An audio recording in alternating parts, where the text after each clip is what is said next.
परमार्थ कसा करता येईल? ज्याला व्यवहार फारसा कळत नाही त्याला परमार्थ सोपा जातो. शांती ही परमार्थाची पहिली पायरी आहे.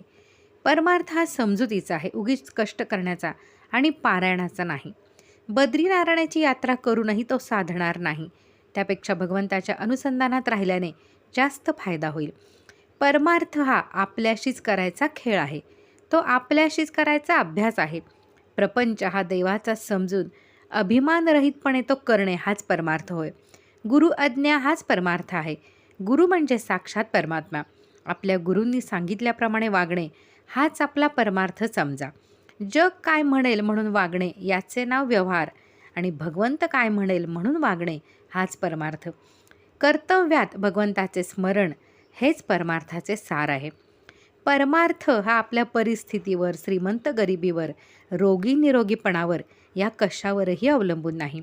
मनाची स्वस्थता, अंतःशुद्धता, आचरणाची पवित्रता यावर तो अवलंबून आहे. परमार्थाला कोणतीही परिस्थिती चालते, आपली वृत्ती मात्र स्थिर पाहिजे. परमार्थ अगदी सोपा आहे, पण तो योग्य मार्गाने केला पाहिजे. एखादी गाठ सोडवण्यासाठी कोणती दोरी ओढायची हे माहीत पाहिजे, नाहीतर जास्तच गुंतागुंत होते. तसेच परमार्थाचे आहे. चित्रामध्ये अनेक प्रकारचे रंग असतात. निरनिराळे रंग बरोबर प्रमाणात मिसळले तरच आपल्याला पाहिजे तो रंग तयार होतो. त्याप्रमाणे जीवनामध्ये प्रपंच आणि परमार्थ यांचे योग्य मिश्रण केले पाहिजे.